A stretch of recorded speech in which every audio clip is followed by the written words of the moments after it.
Hello student, मैं एकता सिंह आप सभी का ज्ञान चैतन्य चैनल में बहुत बहुत स्वागत करती हूँ। आज के इस टॉपिक में हम यूजीसी नेट एग्ज़ाम हिस्ट्री का जैन धर्म से रिलेटेड यहाँ पर आज हम देखने वाले हैं। तो जैन धर्म से रिलेटेड वीडियो पहले भी अपलोड हुआ है। आज हम जैन संघ में विभाजन किस प्रकार से होता है और कौन कौन से जो दिगंबर और श्वेतांबर निकल के आते हैं उसके बारे में देखेंगे। उसके उप संप्रदाय के बारे में भी यहाँ पर आज हम चर्चा करने वाले हैं। तो शुरू करते हैं। सबसे पहला है यहाँ पर है कि महावीर की जब मृत्यु हो जाती है तो उनके बाद जो है जैन संघ की संरचना और जटिल होती चली जाती है। एक संघ का वर्ग जो है अति वैराग्यवाद हो गया, जो शुद्धता को अधिक महत्व देता था, और दूसरा जो है उदारवादी, मतलब महावीर जी के मृत्यु के बाद दो विचारधारा हमें सामने आती है। एक बहुत कठोर है और दूसरी जो है बहुत उदार है। और इन्हीं दो वर्गों के बीच विद्रोह के कारण क्या हो जाता है, जैन संघीय आचार को लेकर ईसा पूर्व दूसरी शताब्दी में दो दलों में विभक्त हो जाता है। अब ये दो दल कौन कौन से हैं, तो एक है दिगंबर, जो कि आकाश रूपी अपने आकाश को ही वस्त्र समझते हैं, मतलब दिगंबर जो है आकाश को ही वस्त्र समझ लेते हैं, इसलिए जो है कपड़े नहीं पहनते हैं। और श्वेतांबर जो है श्वेत वस्त्र पहनने वाले लोग जो हुआ करते थे उनको श्वेतांबर कहे जाते हैं। तो इन्हीं के बारे में देखते हैं। तो सबसे पहले है दिगंबर। दिगंबर मतलब जो आकाश को अपना वस्त्र समझते हैं, आकाश रूपी वस्त्र। तो यहाँ पर लगभग 200 ईसा पूर्व में मगध में पड़े भयंकर अकाल की वजह से कुछ भिक्षु, तो मगध में क्या होता है, अकाल पड़ता है, तो उसकी वजह से क्या है, बहुत सारे भिक्षु जो है आचार्य भद्रबाहु के नेतृत्व में कहाँ चले जाते हैं, उत्तर से दक्षिण चले जाते हैं। जो उत्तर से दक्षिण चले गए वही क्या कहलाए, दिगंबर कहलाए।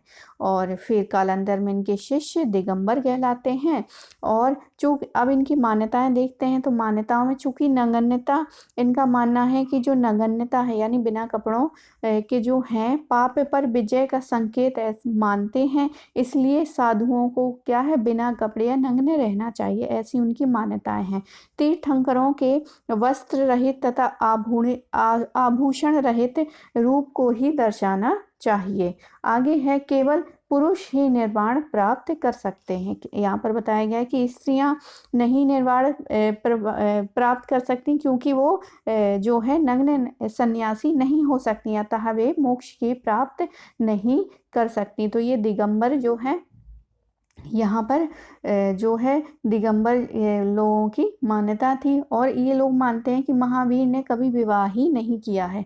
वही श्वेतांबर मानेंगे कि उन्होंने विवाह किया था और उनकी एक पुत्री जो होती है। तो आगे हम बात करेंगे अब श्वेतांबरों की, फिर इसके बाद हम इनकी मान्यताएं और क्या इनकी विचारधारा थी, इसके बाद हम देखते हैं कि इसमें उप संप्रदाय भी हुए हैं, तो उनके बारे में हम यहाँ पर देखने वाले हैं। तो श्वेतांबर देख लेते हैं, जो सफ़ेद वस्त्र पहनते हैं। जो भिक्षु अकाल के समय मगध में ही रह गए उनको कालांतर में श्वेतांबर कहा गया। श्वेत वस्त्र पहनकर प्रारंभ किया वे श्वेतांबर कहलाए। आगे है मान्यताएं देखते हैं। तो श्वेतांबर मोक्ष प्राप्ति के लिए वस्त्रों का त्याग आवश्यक नहीं समझते। उनका मानना है कि हमें मोक्ष प्राप्ति के लिए हमें वस्त्र का त्याग नहीं करना चाहिए। श्वेतांबर इसी जीवन में स्त्रियों को निर्वाण का अधिकारी मानते हैं। और जो यहाँ पर मल्लीनाथ है, एक तीर्थंकर हैं मल्लीनाथ, उनको मानते हैं कि ये क्यों कौन थे, स्त्री थे।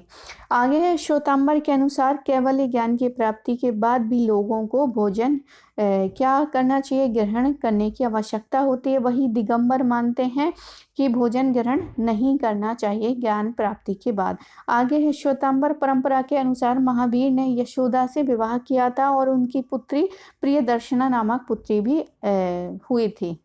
आगे है श्वेतांबर मानते हैं कि 19वें तीर्थंकर मल्लीनाथ, जो कि मैंने पहले बताया था कि मल्लीनाथ को क्या मानते हैं, श्वेतांबर स्त्री मानते हैं। 19वीं तीर्थंकर थी, बहुत इंपॉर्टेंट है ये श्वेतांबर यानी मल्लीनाथ 19वीं तीर्थंकर थे जो स्त्री मानते हैं। अब हम यहीं पर देख लेते हैं कि जो सफ़ेद वस्त्र वाले हैं श्वेतांबर, उनकी उप संप्रदाय जो हैं वो कौन कौन से थे। तो इनको जो है श्वेतांबरों को से 84 शाखाओं में विभक्त किया गया है। 84 शाखा में विभक्त किया, शाखाएं अलग हैं, उप संप्रदाय अलग हैं। तो अब हम यहाँ पर उप संप्रदाय बात करते हैं। पुजेरा यानी मंदिर मार्गी यानी डेरावासी इन संप्रदाय के उपासक मूर्तियों को ही वस्त्र आभूषण से सजाते हैं। तो इन पुजेरा या मंदिर मार्गी जो है वो मूर्ति को ही वस्त्र आभूषण से सजाते हैं। स्थानक वासी और ढूंढिया जो है लोका संप्रदाय से निकलता है। अहमदाबाद में एक व्यापारी लोका शाह ने मूर्ति पूजा का निषेध किया तथा लोका नामक संप्रदाय भी चलाया। इन्हीं के एक शिष्य विरजी ने स्थानक वासी संप्रदाय चलाया। इनके अनुयायी साधु ना तो मूर्ति पूजा करते हैं और ना ही मंदिरों में ठहरते, बल्कि ये स्थानक में निवास करते थे। आगे है थेरापंथी जो है 1760 ईस्वी में एक स्थानक वासी साधु ने थेरापंथी संप्रदाय चलाया और यह 13 विशिष्ट बातों को मानता है। अब हम दिगंबर के संप्रदाय देखते हैं। तो इससे पहले हम यहाँ पर एक क्वेश्चन देख लेते हैं कि किस प्रकार से आपसे क्वेश्चन पूछेगा। तो क्वेश्चन यहाँ से पूछेगा कि श्वेतांबर के उप संप्रदाय निम्नलिखित में से कौन है। तो 4 ऑप्शन में से आपको 3 ऑप्शन जो है वो श्वेतांबर का दे देगा, एक जो है वो दिगंबर का दे देगा। तो श्वेतांबर में कौन कौन से उपसंप्रदाय आते हैं आपको बिल्कुल जो है रट जाना चाहिए। पुजेरा स्थानकवादी या ढूंढिया, पुजेरा स्थानकवादी, ढूंढिया, पुजेरा मंदिर मार्गी, पुजेरा या मंदिर मार्गी। पुजेरा पुजारी जो होता है वो मंदिर में ही होता है, ऐसे याद कर सकते हैं। स्थानकवादी या ढूंढिया, स्थानकवासी या ढूंढिया और थेरापंथी। तो ये 3 जो हैं वो श्वेतांबर में है। अब दिगंबर के उपसंप्रदाय देखते हैं। तो उससे पहले यहाँ पर है कि जो मूल संघ है, संघ जो है एक तो द्रविड़ संघ है, किसका, दिगंबर का द्रविड़ संघ है, काष्ट संघ है, मथुर संघ है। तो संघ अलग हैं। उपसंप्रदाय अब देखते हैं। तो उपसंप्रदाय में 20 पंथी ये अपने मंदिरों के तीर्थंकरों की मूर्ति के अलावा क्षेत्रपाल, भैरव आदि की मूर्तियां भी रखते हैं। तो 20 संप्रदाय, थेरापंथी और तारणपंथी। एक यहाँ पर थेरापंथी है,